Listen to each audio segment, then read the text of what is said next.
All right, I'm going to call the Monday, April 1st, Parks and Rec Commission meeting to order. Rick was not able to be here tonight. Terry is joining us from staff. And very quickly, since we don't have our name tags, we'll just go quickly and introduce ourselves. Lawrence Rooney. Kara Hunt-Melvin. Judy Sullivan. Rose Dostert, Chair. Claire Kincaid Dunn, Vice Chair. And John Jagelski.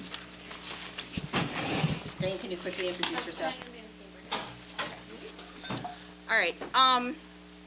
Michael has asked earlier this week, he emailed, or last week, and asked if we could please move his project up to the beginning because he has things to do.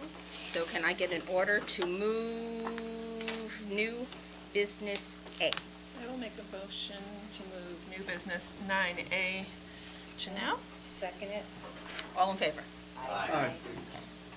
Michael, you're up.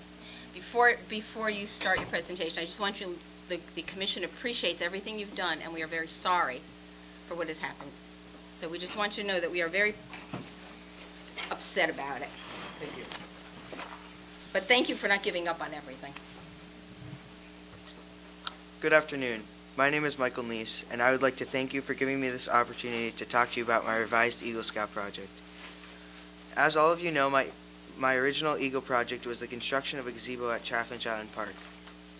To date, I have over 40 hours invested in this project. Unfortunately, there were many residents that voiced their concerns and opposition to my project at both town meetings as well as on social media. Sadly, this stopped all progress made on this project and moved timelines to unknown dates. Unfortunately, building a gazebo on Chaffinch Island became so contentious and polarizing in Guilford that I decided to withdraw my application, as I felt that this project was no longer a project that would benefit the community based on what I was hearing. This was not an easy decision for me to make. It truly upset me to hear people so concerned and questioning the benefit of my project, and then sometimes misdirecting their concerns around this project towards scouting in this town. I would like to thank everyone in the Parks and Rec Committee for supporting me through this tough period over the last month. I would especially like to take a moment to thank Mr. Maynard, who is not here today, who has supported me, my gazebo project, and my revised Eagle project. Finally, I would like to thank those Guilford residents that supported me and scouting, including those that post on social media. The project that I will be proposing this evening is to build a bridge at Bittner Park. This will be a significant addition to the Bittner Park disc golf course and hiking and mountain bicycling trails. For my Eagle project, I will be constructing a bridge to improve the Bittner Park trail system. This opportunity was presented to me as a need of the Guilford Parks and Rec Department while speaking to Mr. Maynard. Currently, both hikers and mountain bikers use the Bittner Park trail system. A bridge would allow both to safely cross a stream that goes through the center of the park, as well as the newly constructed disc golf course, adding an additional benefit for those who use the course. Finally, constructing this bridge will reduce erosion and runoff caused by people and mountain bikers currently fording the stream both upstream and downstream of the designated stream crossing. This project will involve the construction of a new bridge where there is currently no bridge. This will be a pedestrian and mountain bike accessible bridge. For this project, I will first need to build 2 abutment walls to support the bridge. The abutment walls will be located approximately 7.5 feet from each side of the bridge and outside of the stream bed. A bridge deck will be built on a level grade to each abutment. The main part of the bridge will consist of an additional 15-foot span which will fall between the abutment walls and over the stream. The bridge will be 4 feet wide with gutter rails on each side to help keep people on the bridge. The bridge will be approximately 30 feet in length. Since the bridge must support hikers and mountain bikers, I will be using pressure-treated wood for all the framing substructure and decking, using larger, thicker wood than one would normally use for a smaller pedestrian bridge. The use of pressure-treated lumber should increase the longevity of the bridge. I hope that the materials that I am planning on using will last for 20 years with minimal maintenance needed from the town. The trail crossing will need to be closed while I am building the bridge because this part of the trail will be impassable. My project timeline, so I need approvals from Guilford Parks and Rec, Planning and Zoning, and Inland Wetlands. I hope to have all approvals by mid-May of this year.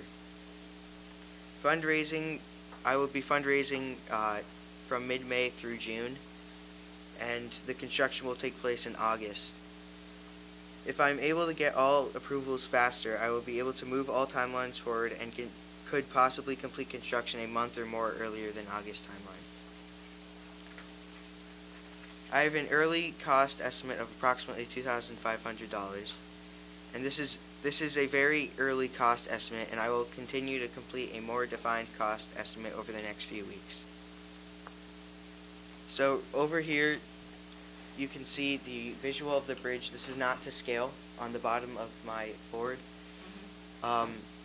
Then on the back of your handouts is the map, and it points to where the bridge is going to be.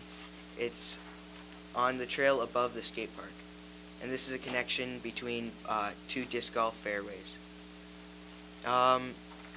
If you look on my board, there's also a picture of the crossing, and you can see, as you can see, there's no bridge.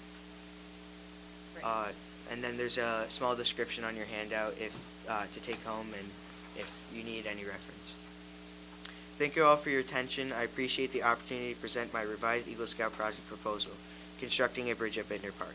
If anyone has any questions, I will be happy to answer them at this time. I do have a question. The side of the bridge, it's going to look like that, it's just sort of low and... Mm-hmm. Okay. My second question is, how are you going to get everything out there? Mr. Maynard mentioned ATV that I may be able to use. All right. Because I know we can't get vehicles out Yeah. there. Yeah, it's a little bit of a hike. It's a hike, yeah. Yeah. We've walked this, so I know. So, okay. But, Yeah. how did you pick that spot there? I first asked Mr. Maynard if there was any project that involved constructing, because that's what I want to be, an engineer when I'm older. So he brought up a few bridge locations, and he said this is one that Scouts have said they didn't want to do because of how long it is, how much weight it has to support, and they kept on thinking it was not doable for an Eagle Scout project. So I thought, why not? So I wanted to take a challenge, and that's how I picked that spot. Okay, so with consultation with Rick Maynard, okay. I believe there's a couple of other bridges that we've had scouts built. Yep. Throughout the... Checked out Timberland, the bridge at Timberland that one of the Eagle Scouts did? Yes. Because that one supports horses. Yeah, this one, we sort of shied away from the horses. Yeah. Lawrence, I'm familiar with the trail this is on. Yeah. It is definitely necessary because the only other way you can ford that bridge is by stepping on rocks. Okay, it's the rocks are well placed, but they're not always Stable.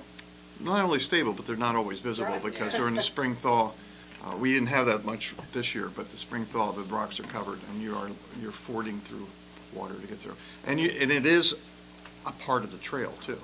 So it's not as if we were cutting through to reach two trails. It's not like an X trail. It's going to be actually on one of the existing trails And the reason in the park.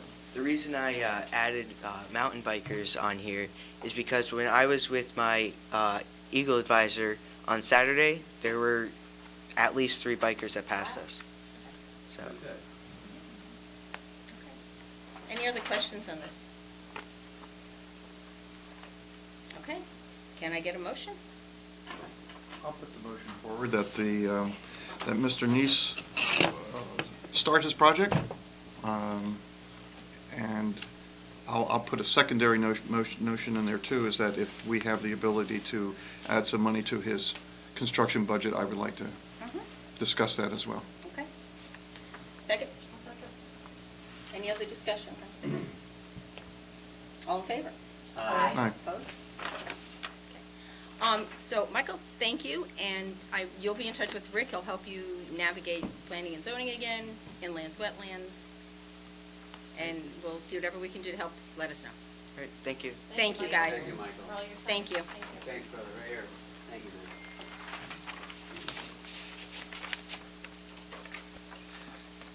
man. Okay, public forum. Again, I ask you to please limit your comments to 2 minutes, and please use the microphone and identify yourself.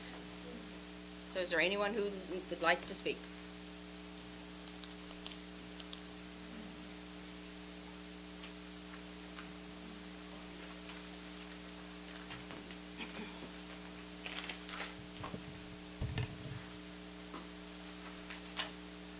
My name is Faith Rostowski. I live at 80 Hilltop Road in Guilford. Thank you for serving on the Parks and Recreation Commission. I appreciate that as residents of Guilford, that we are fortunate to have a voice in what the town does and how it operates.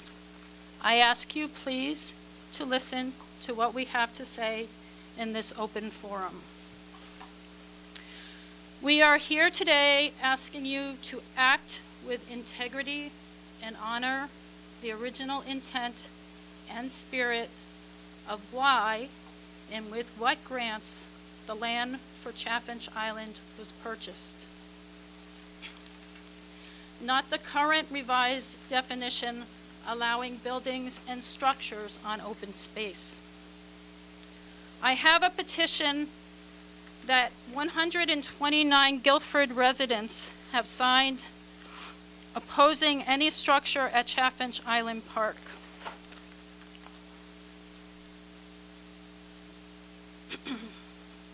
%80 of these Guilford residents do not live on Chaffinch Island Road. We, the undersigned, are against the construction of a gazebo or any other structure at Chaffinch Island Park to keep it preserved as open space. Contrary to the belief that it is primarily the residents who live near Chaffinch Island Park that are opposed to the construction of any structure there,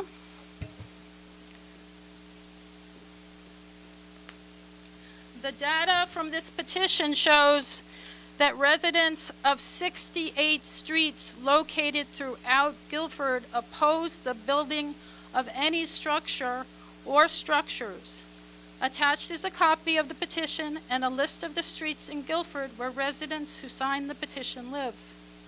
We ask that this petition be included in the permanent Chaffinch Island Park file. From this point forward, please act responsibly in including the residents of Guilford in any future plans for Chaffinch Island Park. Thank you very much.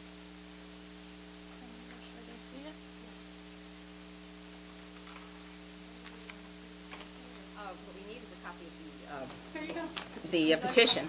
Here's a copy. The petition is to Planning and Zoning and Well, then that to goes Matt to them. Hoey, and we're giving you a copy as courtesy. Thank you.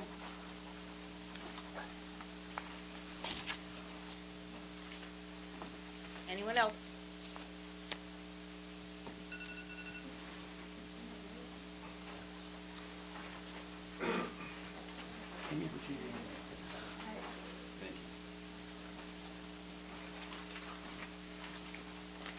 To my comments, I'd like them to be included in the Chaffinch Island file.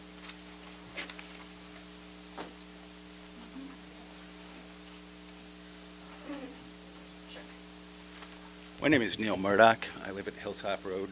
I'm a homeowner and a taxpayer and a voter.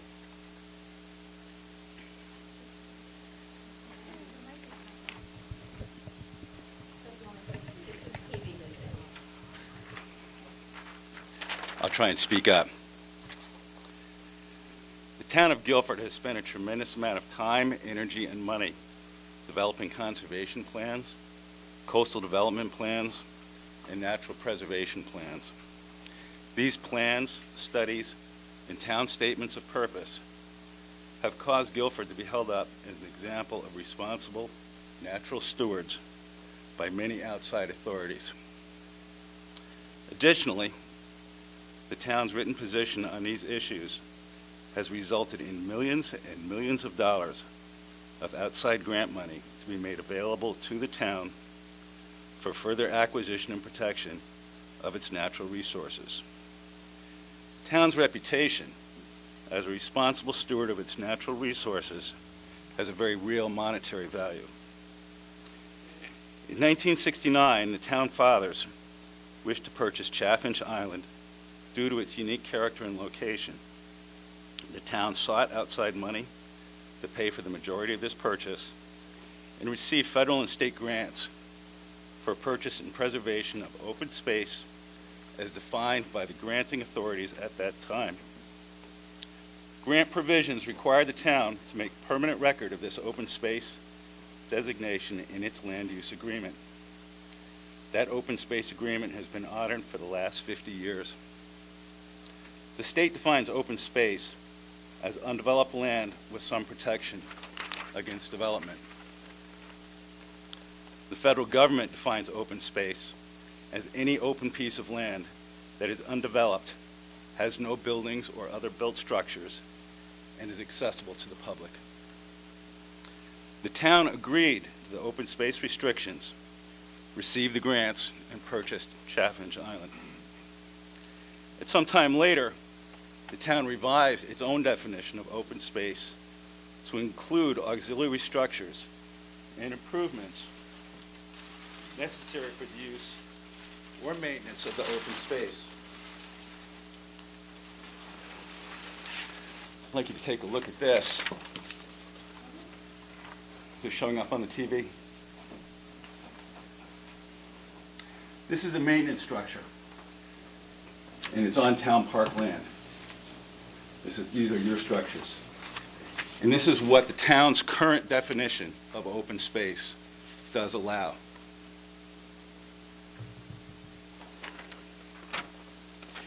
In order to protect our undisturbed open spaces, it is important to close this loophole for Chaffinch Island and respect the intent of the original agreement as they were made at that time. To date, the town has not been able to locate the required restrictions on the deed required in the grants of 1969.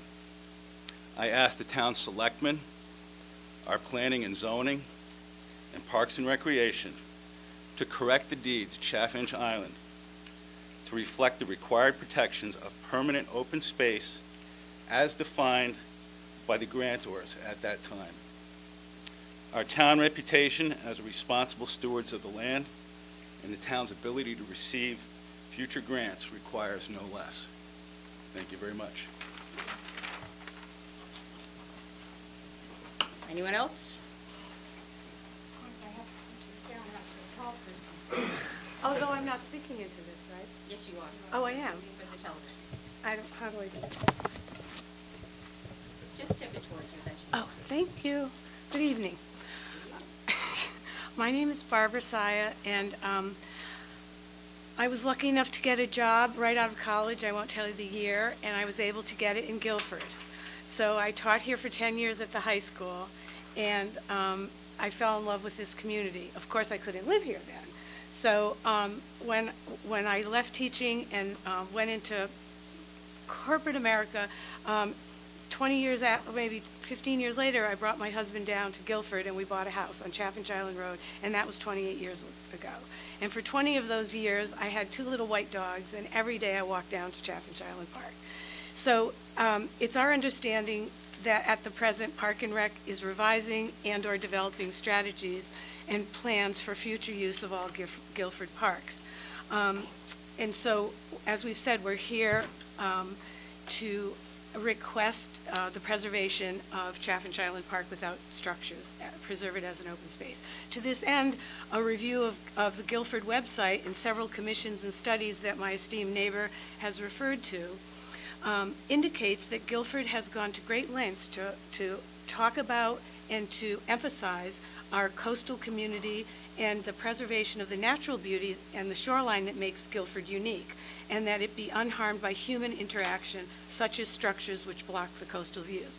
First of all, the Town of Guilford website, in its mission statement, has 4 components. One of them is quality of life.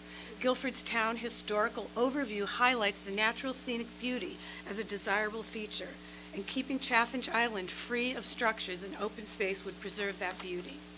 A plan of conservation and development in 2015, which was a long study of 80-some pages, had many goals. One is to preserve the cultural landscape and resources and coastal views that are often associated with and identifiable as Guilford. I'm reading right from the text.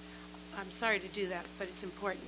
In Guilford, these coastal views where houses, beaches, seawalls, and marine activity together are, again, greater than the sum of the parts. And Guilford's town center, its shoreline, its countryside create a special character that must be protected and preserved. Also, another goal of that conservation report, or commission, said that the natural resources are basic components of our environment that sustain life and health in living things. They provide many values to Guilford's residents' daily lives. The health of the environment links directly with Guilford's well-being, the quality of life, and the health of Guilford's economy. Guilford's unique coastline is a major determinant of our town's character and quality of life, and that the coastal zone is rich in recreational opportunities, habitats, and scenic beauty. The views along Guilford's coast are a reminder of the town's intimate relationship with Long Island Sound. Another 2013... Sure. Oh, I thought we had 3. That was 3, sorry, my phone didn't go off, but you can finish. Oh, thank you. I'm almost done. The Coastal Resiliency Plan also stressed protection of our open spaces and ecosystem. In conclusion, you can see that Guilford, in word and indeed so far, has protected our shoreline, and several studies have stressed this conservation. Please help the residents of our town and other statewide visitors who enjoy our unique park, the serenity of its natural views, the beauty of Long Island Sound, its flora, fauna, its birds. Our goal is to preserve this park, which is a gift from Mother Nature, and we ask the town leaders to live up to the original intent and spirit of the open space deed of 1969 when Guilford purchased Chaffinch Island Park for all of us to enjoy together. Thank you. Anyone else?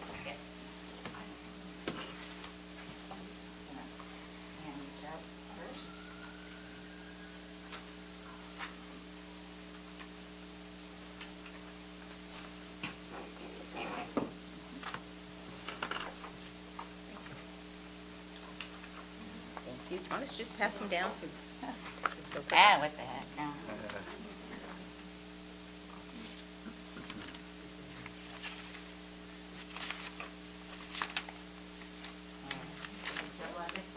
I'm sorry. Lawrence, you missed. I missed, yeah, I thought it was 9 that I was supposed to get ready for, and I didn't have it, so I apologize. Here. Oh, actually, wait a minute. It's underneath.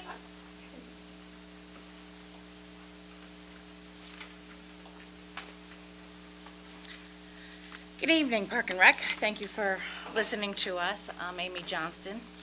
I live at 52 Chaffinch Island, and I own Bayberry Creek Marina, which is 311 Chaffinch Island. I'm here to promote open space, no permanent structures for Chaffinch Island Park. We would like to preserve what is left of a rare and beautiful property that unfortunately is rapidly deteriorating in size. If you look at those pictures that are on the very front, is when the house was there in circa 1948. Please take a note how much land there was. Now look at the current aerial footage with the color photo, how much more it has deteriorated. Adding more structure, drilling, foundation work is only going to cause more unnecessary erosion. According to the Guilford Harbor Management Plan, which I have enclosed a copy in some of the primary pages, it states, there were discussions with members of many town departments and commissions and the local shoreline private property owners associations. In addition, Planning and Zoning provided analysis of historic aerial photographs in order to document coastal erosion. I'm just going to highlight a few of them from the Coastal Management Plan. It said that its objective of this harbor management plan is to establish goals which protect, preserve, and enhance the historic and natural resources associated with the shoreline and harbors of the town of Guilford. These goals include, but are not limited to, preserving, protecting, and enhancing the scenic and historic vistas through minimizing or eliminating the visual impacts caused by shoreline structures. There's a few more on this. And then again, it comes again with the second time, preserving, protecting, and enhancing historic and scenic vistas and view sheds. You can access the full Guilford Harbor Management Plan online. As an adjacent property owner, I have grave concerns if in the future a structure is actually installed. That structure becomes a projectile in any hurricane, and it can damage boats and structures not only at my marina, but the Browns Boatyard, Guilford Yacht Club, and any of the homes that view the park. And if you look at this picture at Bittner Park, if they can put a structure like that there, are they going to put this in our little quaint, pristine park on Chaffinch Island? Another concern of mine is at Mulberry Point. They're putting in new water mains that will run from Sachem's Head to Tuttle's Point. They have come across sensitive Indian grounds, halting parts of that project. We know for a fact that Chaffinch Island has a rich history of Indian hunting, fishing ground. If you think that it's possible, this may be a concern for Chaffinch as well. I would like to point out that the colored photo in the Chaffinch Island, to the left-hand side, you can see the rock wall where the Monuckatuck and Quinnipiac Indians had their fishing grounds. On the Guilford, the visitguilfordct.com website, there's documentation about the Monuckatuck Guilford Native American heritage. We still keep finding arrowheads in the park. I also urge you to read the town's historian Joel Heelander's book, The Treasury of Guilford Places, an awesome read, by the way. Are you finished up? Yep, I am. Starting on page 253, it talks about Chaffinch Island, the native Indians, and would hope that common sense would want you to protect every part of this park that is powerful history. Please educate yourselves on this valuable, unique spot that we have. We sincerely hope that you will take time and all that into consideration for any future projects. I urge you to visit our first selectman, Matt Hoey, and Rick Maynard to try to help preserve this natural piece, and we're hoping the town can change and design some sort of final documentation to preserve this open space and structure-free for generations to come. Thank you. Thank you. Anyone else?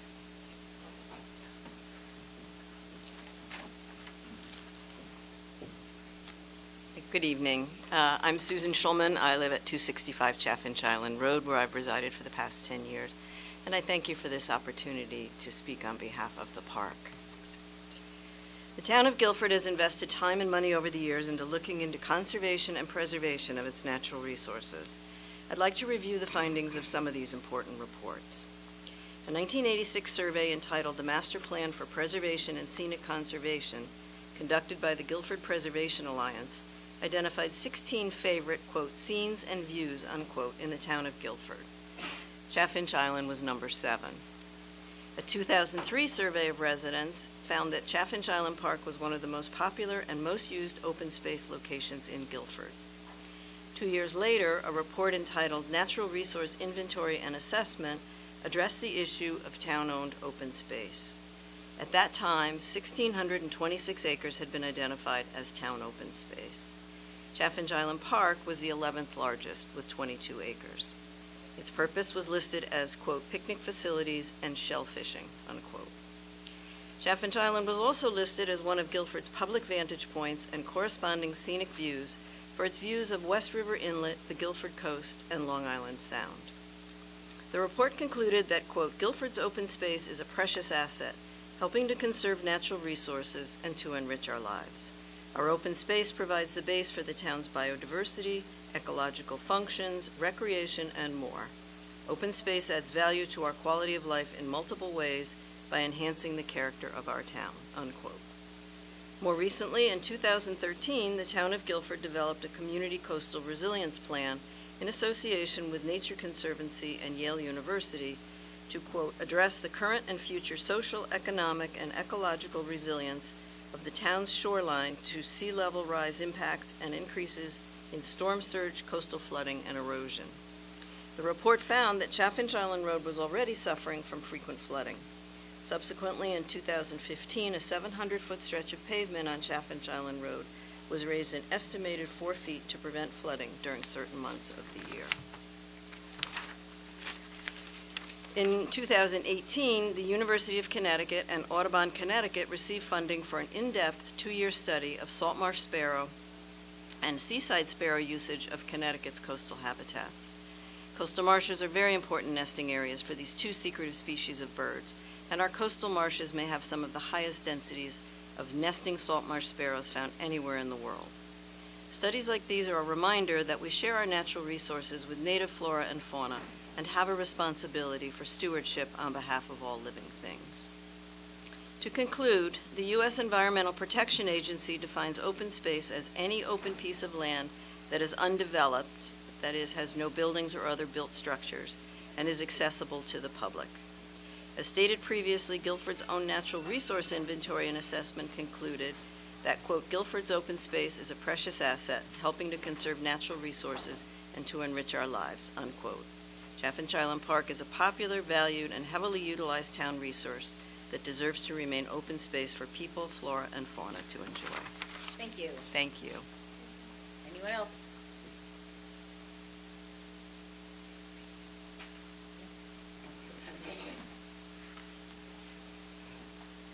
Hello, thank you for listening to me. I'm Susan Egan. I live at 144 Chaffinch Island Road, and this month we celebrate our 40th anniversary on the street. Chaffinch Island Park is a beautiful 3/4 mile stretch of winding, twisting road that runs down to the town park.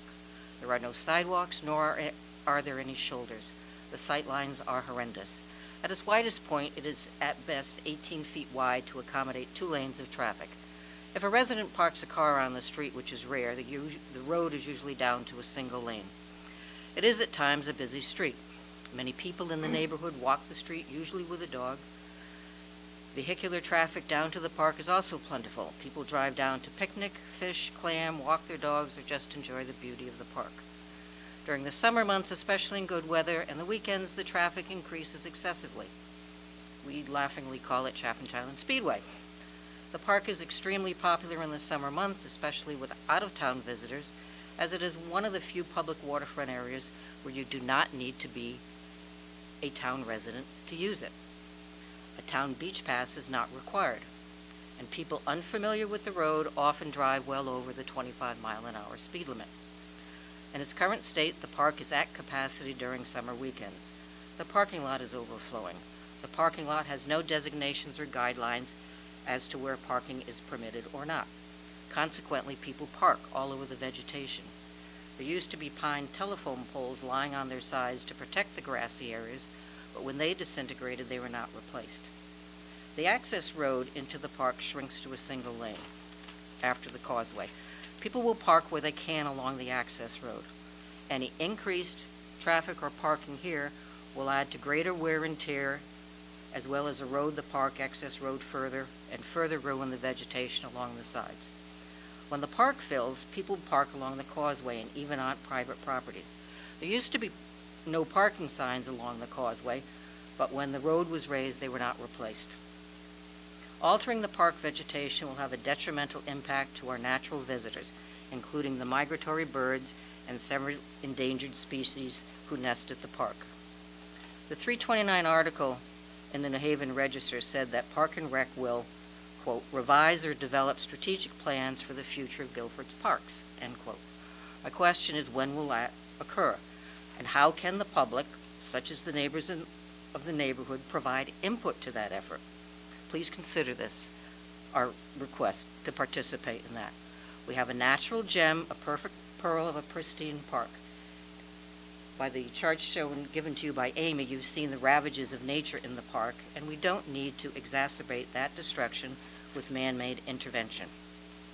Please honor the original intent of the charter when the town purchased the property and preserve Chaffinch Island Park as open space free of any buildings or structures forever. And I'd like to know what the process is moving forward in that direction. Because at the March meeting, when we first heard of the proposal for the project, we were told that the project had been approved by Park and Rec in January with no opposition. We in the neighborhood found out in late February when the Park and Rec sign went up, planning and zoning sign went up at the park for appeal, as well as notices sent to area residents. So what's the process that we need to follow to get Park and Rec to listen to us and to approve our proposal to keep Chaffinch Island Park in concert with the original charter to keep it as open space with no permanent structures. I could answer your question and say, yes, we have heard what you have to say. In terms of how it's going to go forward, it is on our agenda later today to talk about a master plan, and we cannot give you anything at this point until we talk about it as a commission. Thank you. Would you like a copy of this? Sure. Thank you. Okay, anyone else?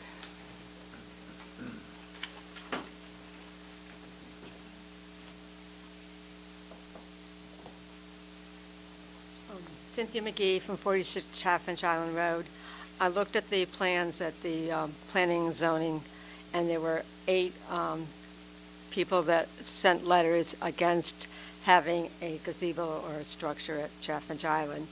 4 of them were neighborhood people, and 4 of them were people that lived outside of the area in Guilford. So I want to ask the audience here, if you want to have Chaffinch Island kept as open space and have not any kind of structures on it, to raise your hand so that we can let them know how we all feel. Thank you. Anyone else? Anyone else? Where are we going with our meeting? Anyone else? All right, I'm going to close public forum at this time. If you wish to stay, oh, I'm sorry, I didn't see you. Go ahead. I just have a question. Marilyn Deraney, 205 Chaffinch Island Road. If you can all hear me, always junior high teacher. We are relatively new here, so we do not necessarily know process in Guilford. Could you just briefly outline how the process works for an application in terms of public involvement? Because one of the things that I feel extremely bad about is what we put that scout through. I was very surprised that more information was not discovered in terms of what the charter originally said, particularly after, as I understand it, the first request for the green was turned down because the exact thing, no buildings, if I have this correct, no building allowed on the green. On the town green, that's part of the town charter. green. Right. So for him to come and not feel assured that all the legal things were clear for him to go ahead, I just feel bad that kid went through this. Generally, when a scout comes to us with a project, he talks it over with Rick, he comes to us, as you saw tonight. Yeah. Okay, and now we advise him, we approve it, and then he goes to planning and zoning, he goes to wetlands, he goes to whatever town committees or commissions that need to have input into it. In terms of, now, we don't foresee there being a problem with a bridge at Bittner. There might be. We did not foresee a problem putting the gazebo at Chaffinch. We were going to put it up on top. We thought, and we do, it's part of the town property. It's under the auspices of the Park and Rec Commission. So to answer your question, that's how the process went. Now, what the process is going to be in the future, right now I can't tell you. I just said we're going to start to work on that. I've met with Matt, I've met with Rick. We have some things we need to do, and we are going to move forward. And we will know about those things? Yes, you will, I assume. If you pay attention, you will, yep. And how will we know about it? How exactly? We don't know exactly. I keep saying this to you. We have not formulated the plan just yet. So please don't force me into saying something when the commission has not met. I don't know the exact process. We will, at some point, ask for some public input, but I don't know when. I asked last month when last time, why Chaffin's Island was picked over other parks, and I didn't get an answer. Why, how? Okay, you know what, we're debating here, and I really don't want to just, we have a long agenda we need to go through. We thought it would be a good spot, and that's why it got picked. We're debating, we're debating. Aren't you aware of the studies that we all looked at all the, Oh, those are Guilford excuse me, studies. we're debating, I don't want to debate right now. Yes, we do, yes, we did, yes, we talked to the state, yes, the state responded to us, and the state responded, yes, we can put a structure there. So, yes. Thank you. Okay? Please, if you're going to stay, you are welcome to stay, but can you please just keep your voices quiet, because we really have a lot of things we need to discuss tonight. Thank you all for coming. We have heard you and we understand. All right, correspondence. I'm not going to read all of the correspondence to you guys. Kathy, do I have to read all of the names, or? So you want me to read them all, guys? No. I've already put them in the minutes. Okay, so we have, so all the correspondence you have, I'm not going to sit here and read all of this correspondence to you, other than to say that they are letters from people in reference to, guys, please. Come on, we've got a meeting going on, we're on television. Please keep it quiet. All of the letters are in response to the gazebo. So I'm going to put them all together here. All right. We've got a couple of meetings that we need to approve. Can I get a motion to approve the meetings minutes of March 4th? I will make a motion to approve the minutes of their March 4th regular meeting. I second it. All right, any additions, corrections? No. Anything you see, guys? All good? All right, a motion to accept the minutes of March 4th. Here we go. Somebody make a motion. I did. Oh, you did, I'm sorry. Yeah. All in favor, And I'm sorry, Lawrence- I'm thinking ahead here to the next motion. Okay. All in favor? Any opposed, any abstentions? We're good. All right, our site walk minutes as of March 9th. Motion to accept, please. I'll make a motion to accept our March 9th sidewalk minutes. Okay, any discussion on that? All in favor? Aye. Any opposed? Abstain. Abstentions? Come on, guys, give me a minute. Got the abstentions, Kath?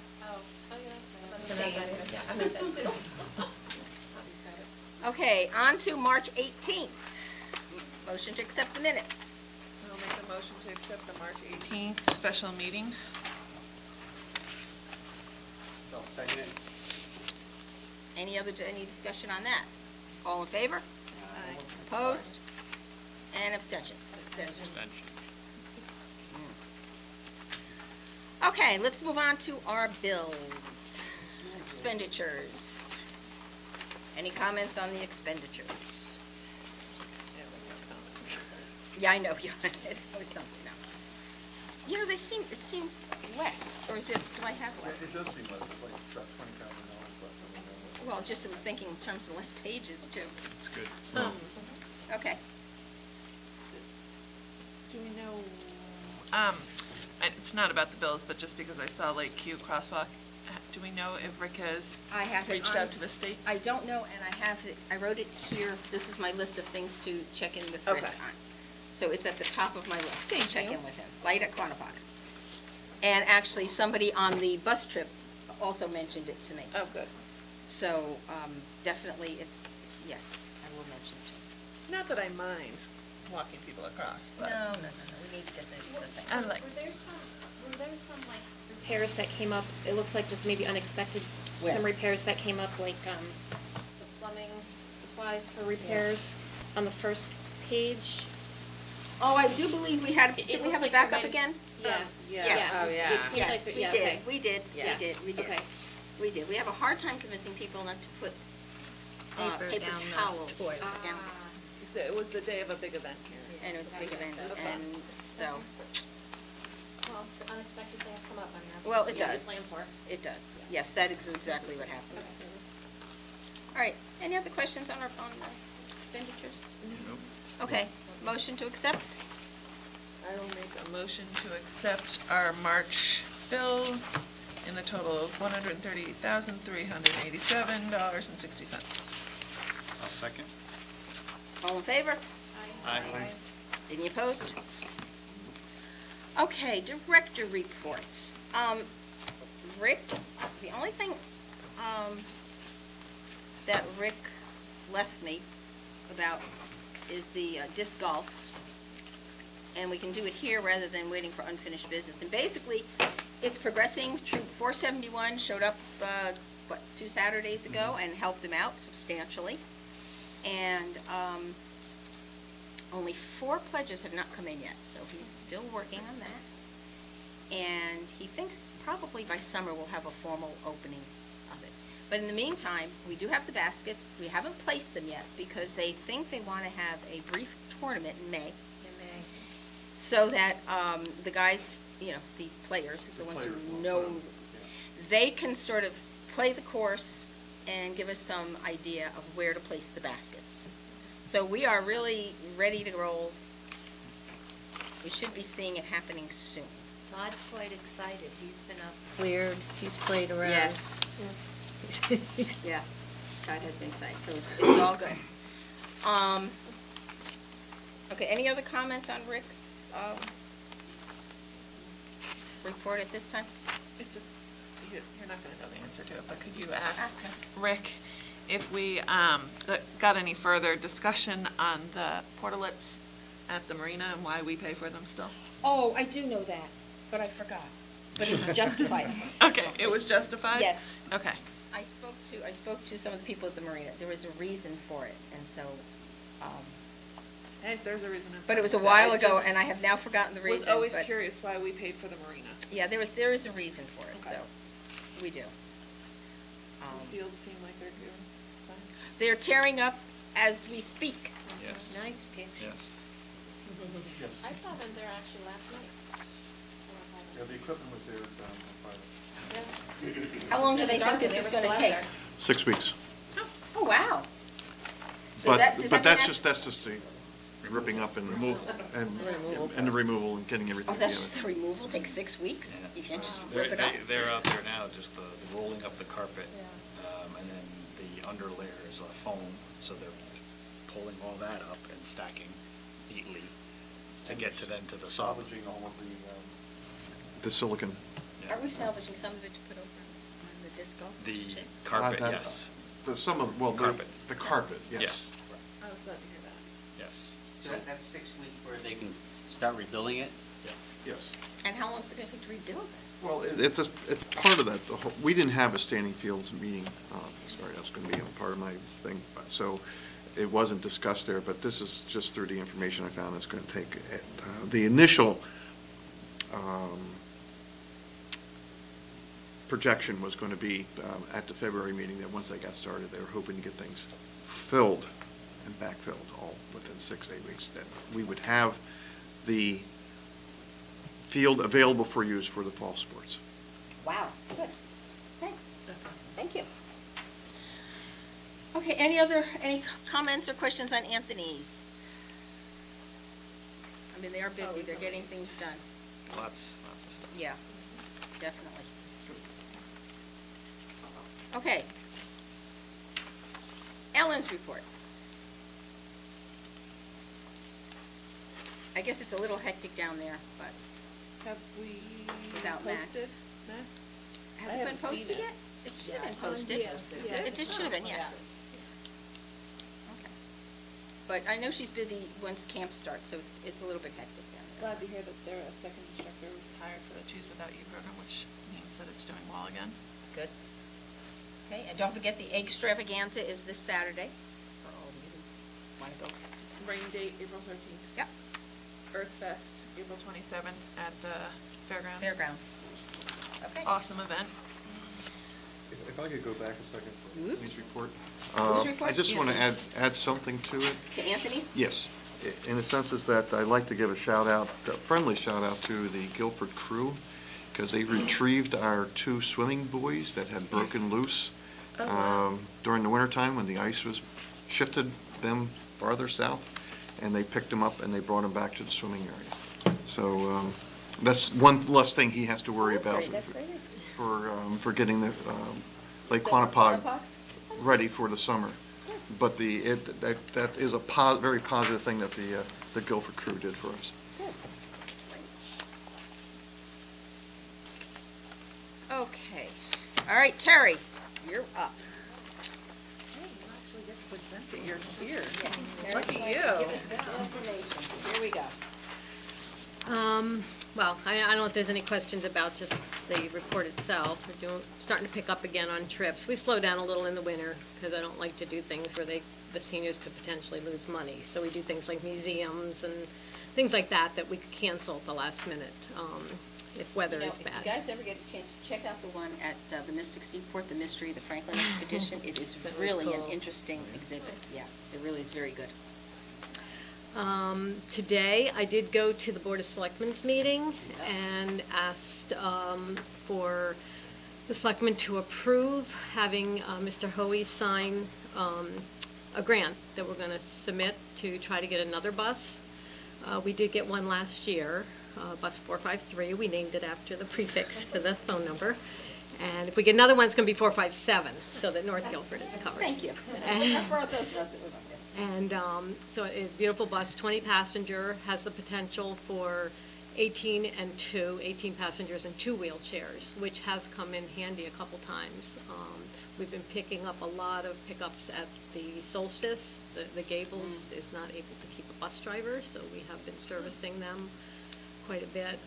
And they do have sometimes multiple wheelchairs, so. So if we order another bus, I would, at this point, unless the drivers tell me anything different, I think we'd order exactly what have you ridden the new bus yet? Yeah, well, I wrote it in the day we took the ride before it got it. Yeah, and then I big just took it to Mystic, and it rides far nicer than the other bus. Really, it has the extra duty shocks, so you don't have the bouncing. The wheelchair actually stays up against the wall, which is nice, so you don't have to rattle with every bump you hit. A lovely bus, and the oh, the soundproofing in the ceiling. Soundproof, so yeah. it doesn't rattle. Oh, it was quite a nice ride. Yes. So, but the fact is, we need it. I'm just looking at the miles for February. Oh my gosh, 10,100. Well, here, I'll hand out, this is some other information I was able to throw together that I wanted to make you guys aware of. One of the reasons we need a new bus is because the program is definitely in another growth spurt. Population is aging. You know, we have some statistics from the Greater New Haven Transit. Greater New Haven Community Fund. They're projecting the population of 65 plus to grow to 45% in the next about 7 or 8 years. I think we're right in the middle of that right now. So what these statistics can show you is in 15-16 was kind of we hit a peak, and then it leveled off for a couple years. And then if you look at 17-18 to 18-19, this is the period from July through February. So I had to back out March through June in order to come up with these numbers. But if you compare last year to the current year, for the number of passengers for just July through February, we're up almost 1,500 people more that we are transporting this year than we have so far this year with 5 months to go. Number of trips is up almost 1,000. Number of miles, we're up almost 9,000 over the prior year. Odometer miles are a little lower because odometer miles is different than passenger miles. Passenger miles is with people in it, so that's why it's always a little different. Number of bus driver hours, I'm up 400 hours more than. There's probably 2 days a week now I have to put on 3 bus drivers because 2 just can't handle it.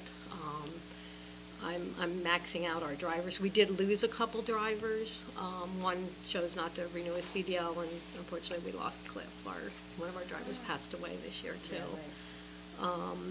The drivers I have, we're handling it pretty well, but I cannot push them anymore. Because it's got to, they know it's got to be safe, Right. So I just kind of want to, and even the meal program, if you look, is up. Something's happening. I'm putting 3 drivers on a week, 2-3 times a week now. Let me go back to your buses. Okay, sure. How many buses do we have on the road right now? I mean, usable buses. Right now, they're all working because we got the Yes. brakes fixed on Right. one of them, so we own 5 buses and 1 car. So we have 5 buses, 1 car. Now, when we get the new bus, will it take the place of another one, or will we be lucky enough to have 6 buses? It depends on how they hold out. Okay, so it doesn't preclude, we're not absolutely replacing one at this You don't point. have to.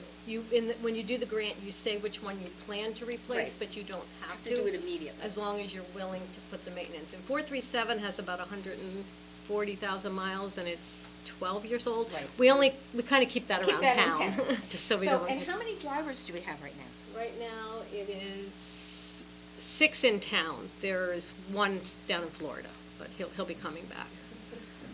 He goes to Florida for the winter. So if we have a bus that's not available and we have programs to take our clients, do we cancel the programs, or do we get another bus from somewhere else, or? I mean, I haven't had to. I mean, I've, begged Public Works when something's been broken to try to get it done in time. We haven't had to. I think a few times what I've done is adjusted the in-town driving. If I have a trip scheduled, I really can't cancel a trip. I would adjust the in-town. We might say, we have to, well, we do have we have the white van. So on occasion, it's been a little hairy, but we have had to do grocery shopping with the white van on occasion. The main reason the buses is, at this age, they do break. 493 just had to put a whole new brake system in it. They have to be inspected every morning by the drivers. They're inspected by the state every 2 years. They're definitely getting up there, and it's certainly not something you want to do is have 20 people in a bus. Is the Greater New Haven Transit District, is that a backup for us? No. Not at all? We took the grant. We took the grant over ourselves. Okay. So they are just completely Right. out of the picture? We found it was better for us, and more economical for us to just take over the grant ourselves, and we get the drivers and we get the people where they need to go. So we assume all the benefits and all the risk at the same time? Okay. But we're able to offer much better service than Greater New Haven did, just because of the geography of the town. It wasn't their problem, but if you have to go from, the Quantipa condominiums to an appointment in New Haven, we can do that much better than a bus service that operates out of North Haven. And we know the clients. And they make lots of stops, picking up lots of people, it's a long ride. So this does work out. And we do only take medicals out of town. Right. Everything else, it has to be in town if you need grocery shopping, hair appointments. Believe it, 50% of the trips we make are actually to here. This is, people are coming here. And I've been saying this right along. If you're one of us retired people and you should come here in the morning, there is a breakfast group. There are tables downstairs filled with people who come for breakfast regularly, stay for lunch, stay for activities, and so this is being used by a lot of seniors. Starting to burst. We are. Because But the other that's thing okay. It's a good thing. I mean, we'll accommodate them, absolutely. The other thing to be aware of is don't, like say that number of passengers is up almost 1,500 people. That's not just putting stress on the bus. Every one of those is a phone call. That's right. Because they have to call in to order the bus. Right. They have to call when they're ready to be picked up. So we're handling it. I just thought, I knew something was happening. You know how you just know something's happening. So I let me put the statistics together to see if I'm just going crazy or if there's really something happening. And you did share this with Matt? Yes, I did show this to the selectmen. So they're aware too. Well, I had explained to him too last week too that we do have a lot more seniors coming here. Some of the special lunches are 120 people now coming for special lunches. Even some of the evening things now. We have our senior prom in May, and we'll probably get 80 or 90 seniors to come to that. So just wanted to impress upon him the fact that we do need to work on the parking. That would help. That is the biggest problem we have right now. Yes, is the parking. very much so. Yes, when you come for lunch, that's the biggest complaint I get from people when I walk through the halls is I've had to park, on the green and hopefully next door we'll hopefully will happen soon. Carrie, while you're here, I just wanted to commend you for, I mean, every week, every meeting we go through, I'm like, I can't wait to be in the seniors program. You do so much, and this is such a great resource for seniors in town. Thank you. And I know you do it with very little, so. Thank you.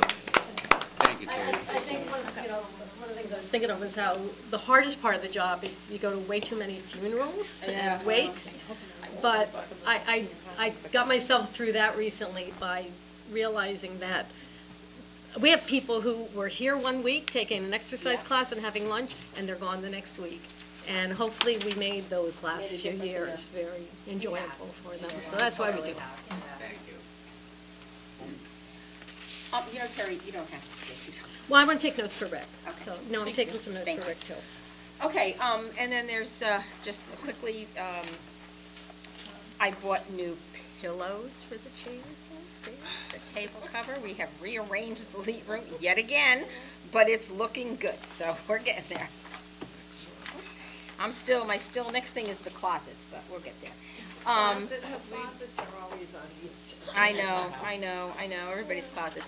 The roof, there's still few things Rick said that needed to be done, so we still have not totally signed off on that yet. What about the tiles in the, is that the Guilford room? I should know all the rooms by now, but the big room downstairs, the Yeah, tiles. the ceiling tiles. Yeah. We have to start looking into that. Okay. Yeah, that will be on us to do, so we're getting there.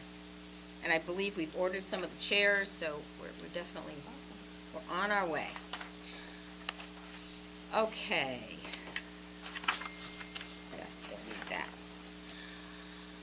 Okay, commissions, standing fields. Well, anything else besides Just the fact that we did not have a quorum at the last March meeting, so no meeting was held. I'm looking at Rick's agenda here. Upper Cox Field issues with irrigation installation. I'm not familiar with what that is, so Okay. I'll have to defer to Rick on that one. Okay. And we would also defer to him for the Green Committee. Mhm. And I know we always put this on an ask, so I will ask. I just love saying, nothing to report. I know you can't report anything, but No, we put it here. I'm never allowed to speak to you. No, it's always executive session. And I have nothing for technology. Wow, we're just moving right along. The community center, well, I've told you, we've ordered new chairs, I've got new pillows, we're reorganizing, so we're getting there. Splash pad. We are still waiting to hear back from the company that we met with from Massachusetts for kind of a spec plan to see if they really think they were going to design one for each location so that we could see the concerns and cost points and whatnot. If it was up to me, after discussing with him when he was here, it really does look like Bittner is the place. If we decide on a place, when we decide on a place, I should say, how long does it take to get this thing up and running? They could have it done in a month or so. Depends on. It is conceivable that before the end of summer comes, we would have a splash pad. Yes, but it all depends again on approval and everything. Yeah, no, of course. Okay, so I understand that. Okay, the roof replacement, yes, we're still having gutter problems and need to sign off on that. And the Eagle. Is it just the downspout? Apparently it's still not being repaired properly. So that's what I understand. Awesome. And the Eagle Scout project has been withdrawn. So, new business. So, the first thing on the new business is the Parks Master Plan. Rick and I met with Matt, and his suggestion was that what we need to do is to take a step back at this point, take a look at all of our parks, go through the parks, and form a master plan for each park. So what we would do is, we're not going to plan it out in terms of, you know, an engineer's going to say this goes here and this goes here and this goes there. But what we need to do is do a little research, go back and see what can be put in each park and what would be sort of like a wish list of things that we conceive could be there. So basically, he says we need, you know, a range of opportunities for each park in order to enhance the park and, you know, make it open and accessible for all of our town citizens. So the first thing we need to do is to create this document. So what I need is a subcommittee to work with me on this. Hi. Thank you. Anyone else who's going to work on it? I guess not. I'm just gonna have asthma attacks left and right. I'll work on it. Okay. It's like, Okay. I know, I'll work on it. I mean, I can help when I can. I'm working really like 12, 13-hour days right now. Well, we probably, I will try it depends on who's on it, whether we meet in the Yeah. afternoon or in the Yeah, that's true too. the evening.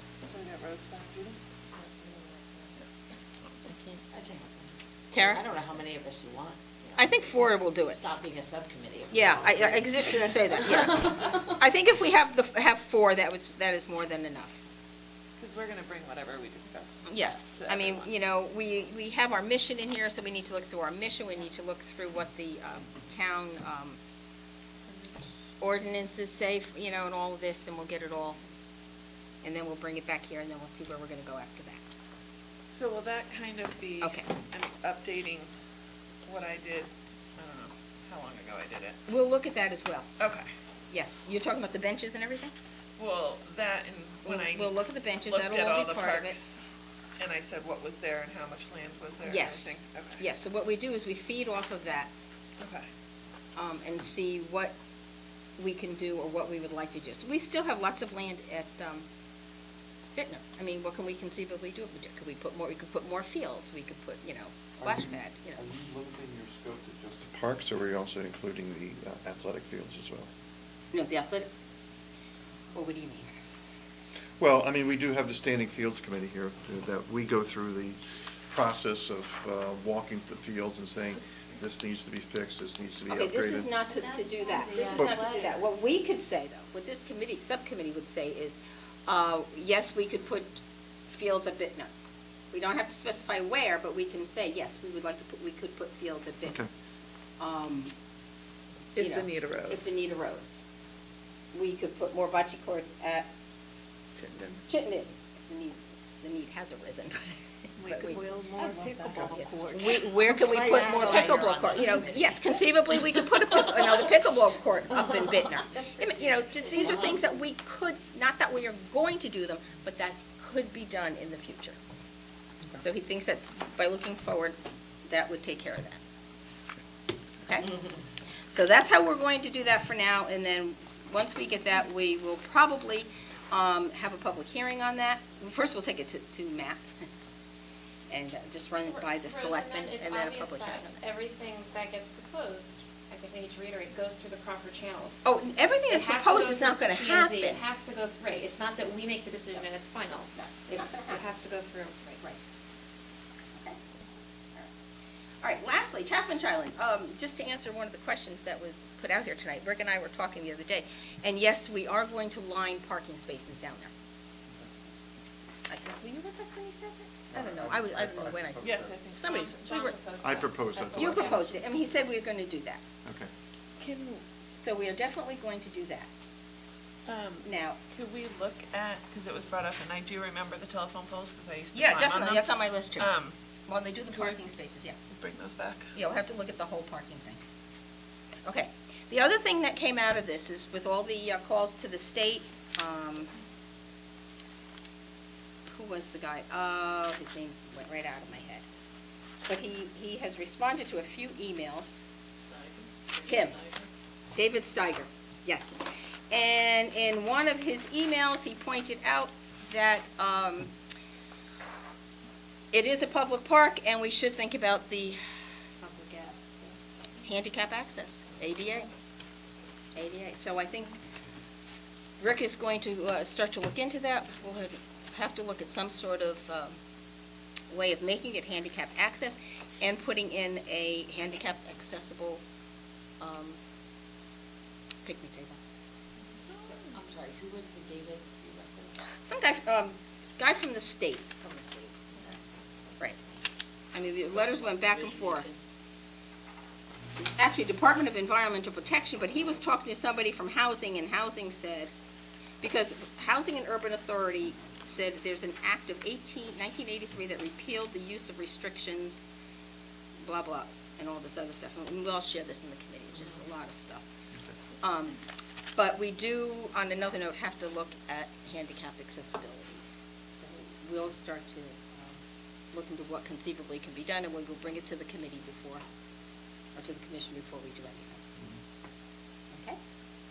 Okay? I have another point of discussion for Chaffin. Okay, well, let's, oh, any other questions on that? I love to ask you a question.